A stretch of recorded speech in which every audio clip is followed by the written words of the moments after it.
my beautiful darlings. 'Tis I, the lovely lunatic Lorianna, and I am here to get ready for you, with you, for you, with you, whatever, and talk about some real life issues that I'm going through because I'm just a sharing kind of gal. So I am going to try to focus on my face, which should be easy because I've been doing that for the past 40 years, and tell you guys my story. I'm going to put this as a trigger warning right now because I'm going to talk about pregnancy. I'm going to talk about probably miscarriages. I'm going to talk about how difficult that it's been and what I'm going through right now. So if you have any sensitivity to these subjects, you've been warned. So I don't want anybody to have a bad day because I decided to do a tea spill on my life.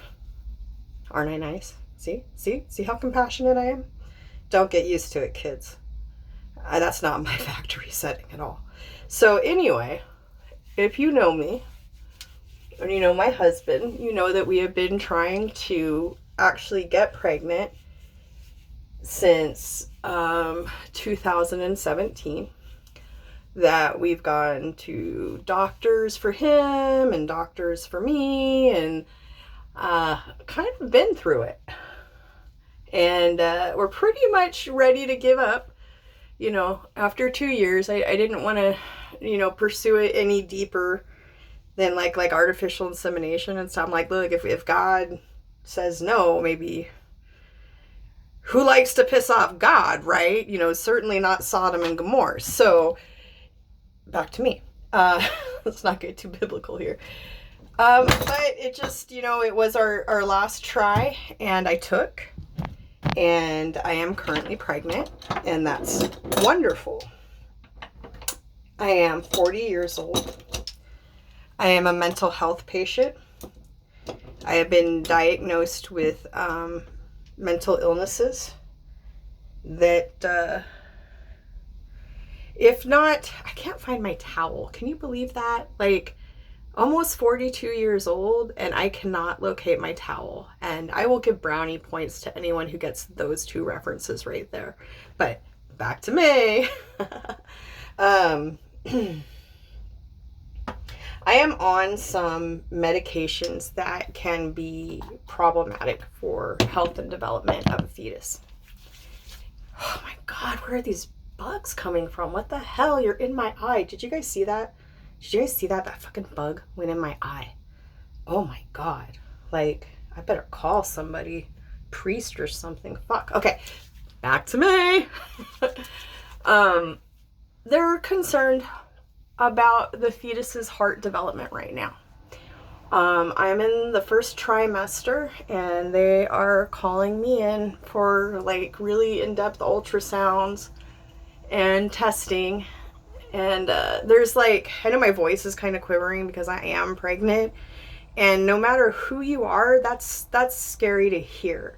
Because beforehand, before we even decided to try to get pregnant, I had several meetings with several medical professionals, sort of asking them about what to do about my medications, specifically lithium and Paxil, which are both known to cause some problems. The general consensus was that the amounts of the medications were so low that I was taking in the first place that it was probably better if I stay on them and we kind of go from there. Well, now we're at the go from there point. So they're like, you got to get in, we got to look at this, we got to look at this, we got to monitor this. We might pull you off the lithium, which I'm not really looking forward to that. I spent a lot of years of my life with an undiagnosed mental illness, and it caused me to do a lot of things that, oh my God, I can't get the thing open. It's it's not happening for me. Oh, wait, there, haha. See, we don't need men. We can open shit. Anyway, back to me. spent a lot of my life struggling with an undiagnosed mental illness, is what it comes down to. A lot of my life. It wasn't until, I want to say, my late 30s that I really got on a regimen of medication that helped me stay stable and make good choices. And so I've got a lot of feels right now. It's like, no, I don't want to stay on a medication that can cause a deformity to my baby. And lithium doesn't seem to be very problematic when I start and stop it, because for different reasons I have come on and off of it over the past, I think, 4 or 5 years.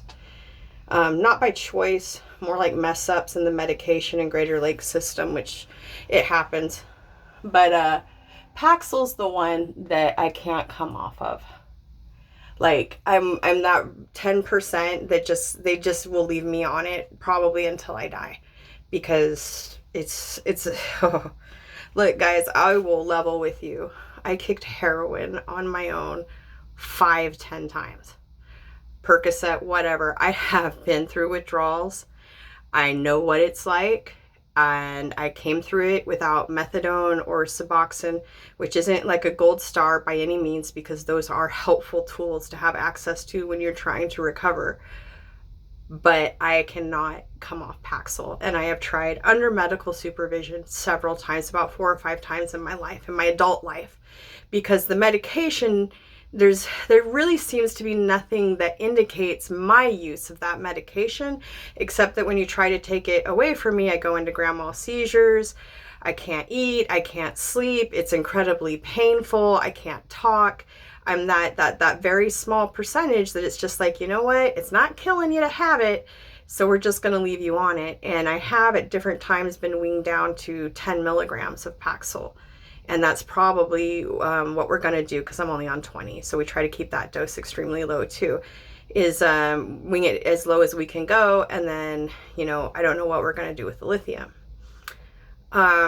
It's frightening to me because I don't want to lose my baby and I don't want to lose my mind. And to talk to like sane people that are sound of mind, they don't have episodes or don't hear voices or you can't know what it's like to have somebody go, okay, your choice is to have a healthy baby or have a healthy mind. Because when you lose your mind, for lack of a better way, it's like being possessed. You will do things, you will say things, you will end up places, and nothing makes sense. It's completely frightening. It's completely terrifying. It's also like anger, sadness. There's a lot to deal with these feelings that I'm dealing with. I'm gonna start to cry. I didn't want to cry. Back to me, back to me, back to me. Okay. See, I do that back to me thing, because it's actually, I'm not like that conceited. I'm trying to ground and center and get my train of thought going again. So, I just thought I'd hop on here and share my fears, share what I was going through. I am in a high-risk pregnancy, like I said. What I'm going through right now is the mental health medication versus having a healthy, viable fetus. That sounds horrible, but at this point, it's like I'm in my first trimester. My baby hasn't even picked a sex yet. And they want me in for ultrasounds now. I'm like, holy fuck, guys. Is it really, because when we started this process, the doctors were like really encouraging and like, oh yeah, this shouldn't be a problem. And now it feels like they're kind of changing their tune a little bit. And it's been 2 years from then to there. So I don't know. I don't really know the thought process until I really talk to the doctor maternity support tomorrow, because that's when my appointment is. And understand what seems to me to be like sudden urgency. Like, I mean, maybe I'm just a slow moving individual. I am a very slow moving individual, and being pregnant has made me like 10 times slower. And I'm just like, it'll be okay.